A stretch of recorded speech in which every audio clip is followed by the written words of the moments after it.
A small, cozy town, a beautiful teenage girl, and a mystery that still haunts Utah to this day. What happened to Kiplyn Davis? On May 2, 1995, 15-year-old Kiplyn Davis showed up to class at Spanish Fork High School in Utah. She went to her morning classes, had lunch with friends, and then she vanished. She never made it to her last two classes, and when school ended, Kiplyn never came home. At first, authorities believed she may have just run away. But her purse, books, makeup, even her retainer, were left behind in her locker.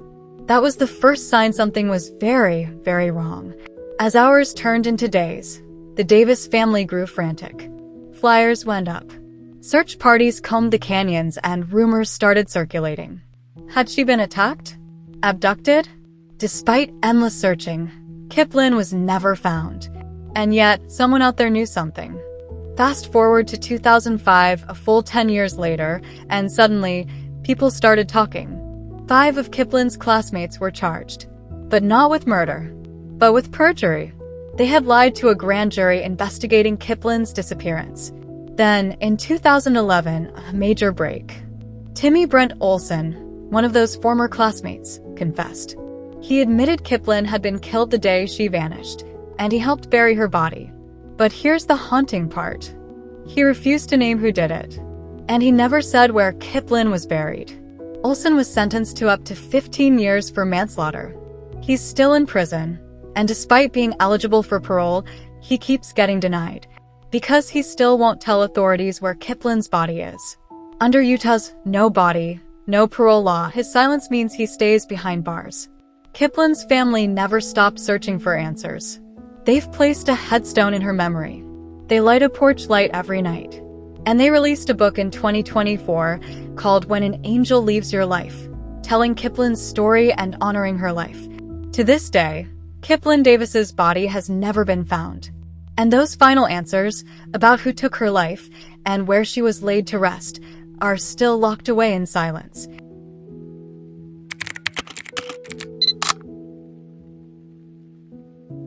A weekend with her father was supposed to be just that, a very normal routine. But when 11-year-old Bethany Markowski vanished without a trace, her story would become one of Tennessee's most haunting, unsolved mysteries. On March 4, 2001, 11-year-old Bethany Markowski was spending the weekend with her father Larry as part of a court-approved visitation. That morning, Bethany made a strange and nervous phone call to her mom. She said, "Dad knows you have a boyfriend." It would be the last time anyone ever heard from her. Larry told police they were driving back to Tennessee from Arkansas when he stopped at the Old Hickory Mall in Jackson. He claimed Bethany wanted to go inside alone to use the restroom and look around. So he let her go, and he stayed behind to nap in the van. He says he woke up about 30 to 60 minutes later, and Bethany was gone. At first, it seemed like a case of a lost child, but investigators quickly realized this wasn't normal. There was no footage of Bethany entering or leaving the mall. Her belongings were untouched, and Larry didn't even call the police right away. He waited 2 hours until he first contacted Bethany's aunt at 5:15 p.m. Even more concerning, cell phone data later showed Bethany was nowhere near the mall earlier that day. She was in Natchez Trace State Park, about 40 miles away. So if she was never at the mall, what really happened? Larry's story kept raising questions. Why wasn't he inside the mall with his 11-year-old daughter? Why no surveillance footage? And why, when given a lie detector test, did he fail? Bethany's mother passed hers and remained fully cooperative. Authorities have named both parents as persons of interest, but suspicion continues to swirl around Larry, who has not been fully cooperative since the investigation began. Weeks later, witnesses reported seeing a girl who matched Bethany's description in Sweetwater, Tennessee, accompanied by a disheveled older woman. The pair allegedly tried to enroll the girl in school under a false name. Days later, they were spotted again, boarding a bus to Moline, Illinois. But just like that, they vanished. No name, no arrest, and no trace. Was this Bethany? Was she being trafficked? Or was it a case of mistaken identity? Despite thousands of leads, tips, and even DNA testing of women claiming to be Bethany, nothing has led to her recovery. In 2021, one woman in Knoxville believed she was Bethany, but DNA proved otherwise. The FBI and the Tennessee Bureau of Investigation still consider the case open and active. In 2024, Bethany's mom helped launch Tennessee Missing Children's Day, held every March 4th, the same day her daughter disappeared. It's been over 2 decades, and Bethany Markowski is still missing. Someone knows what happened that day. Maybe it was never about a mall at all. Maybe the story told was never the truth. If you have any information, no matter how small, contact the Tennessee Bureau of Investigation because as of today, this case remains unsolved.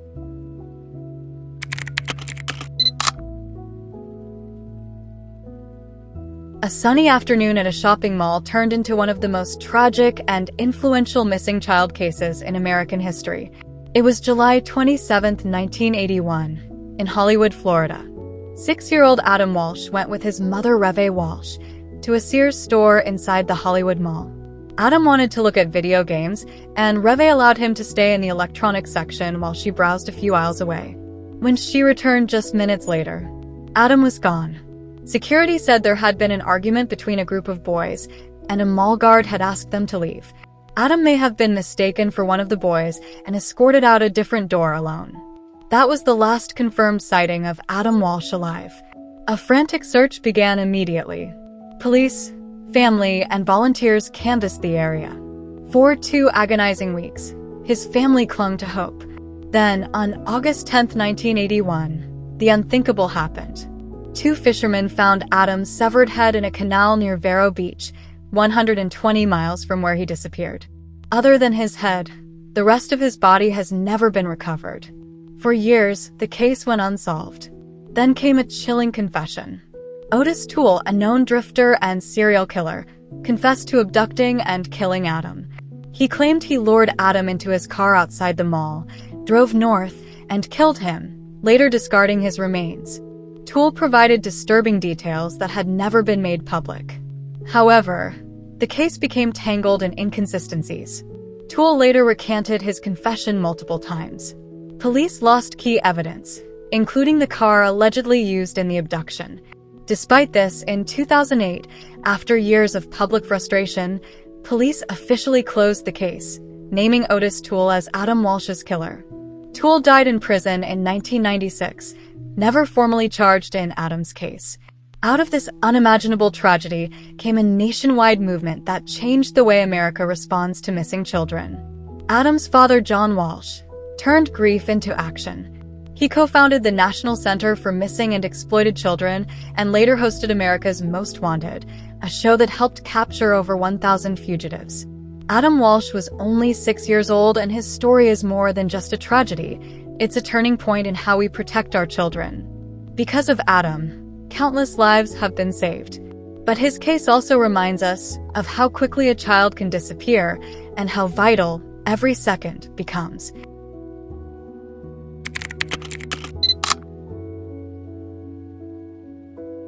It was meant to be a fun camping trip. Instead, it became the beginning of a family's deepest nightmare. On September 1, 2012, Donald Govan, who went by Donnie, was 16 years old, and he was camping with his sister and friends near the Murray River Bushland Reserve, outside Echuca, Victoria. It was his first visit to the region, and the group had pitched camp just after sunset. Donnie had his phone, wallet, and money on him. Around 8:30 p.m., after an argument with others and reportedly under the influence of cannabis and alcohol, Donnie ran into the bush, saying he just wanted to go home. He left behind all of his belongings: phone, money, wallet. Nothing was taken. He vanished into darkness without a trace. Rachel, his sister, said the group searched for him, reportedly either 30 minutes or up to 3 hours, before calling authorities. That discrepancy has fueled ongoing suspicion. That night, local police, volunteers, and search teams scoured the campsite and riverbanks, but no sign of Donnie was ever found. Days later, a credible sighting emerged.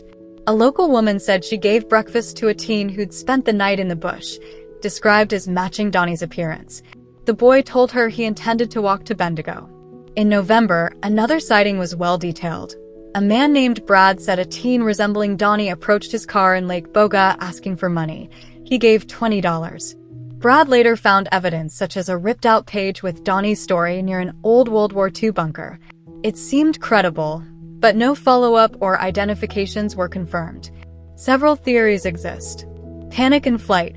Intoxicated and distressed, Donnie may have fled aimlessly into the bush. Foul play by friends. Rumors of spiked drinks and strange behavior raise concerns. Accidental drowning or environmental exposure. An untamed bush, a cold night, and no survival gear, which would increase the risk. Yet none of these can be confirmed or ruled out. Next year marks over a decade with no closure. Donnie's family launched a Missing Donnie Govan page to raise awareness. Despite tips and growing public interest, no confirmed evidence or sightings have emerged since 2012.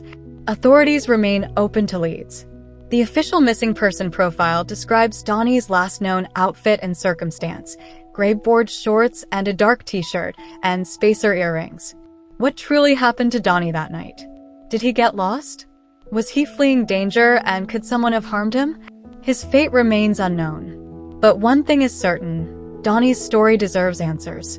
If you have any information, no matter how small, please contact authorities in Echuca, Victoria, or Crime Stoppers to finally bring justice to this case.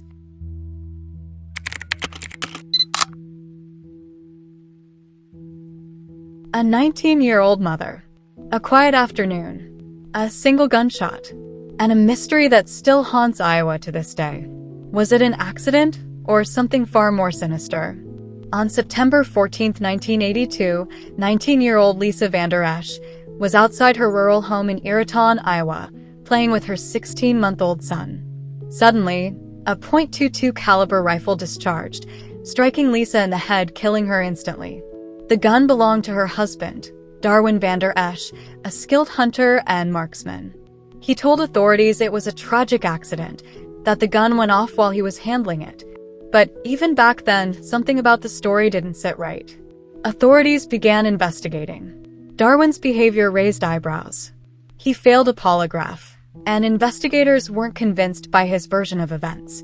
To make matters worse, when a grand jury was assembled, all records of the investigation mysteriously vanished from the courthouse. No transcripts, no notes, nothing. With no evidence and no official record, the case went cold. Despite lingering suspicion, no charges were ever filed against Darwin.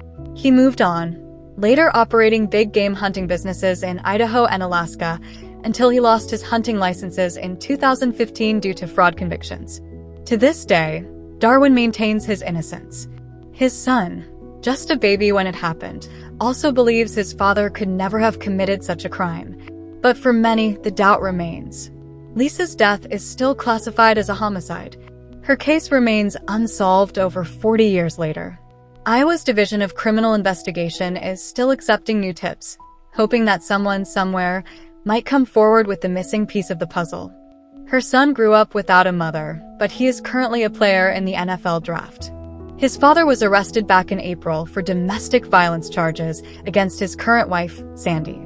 However, Sandy dropped the charges, stating she wasn't in fear of her life, although allegedly Darwin had locked her out of the house, and when she broke in, he attempted to strangle her. Lisa's case deserves justice, and her story deserves to be told. To this day, this case remains unsolved.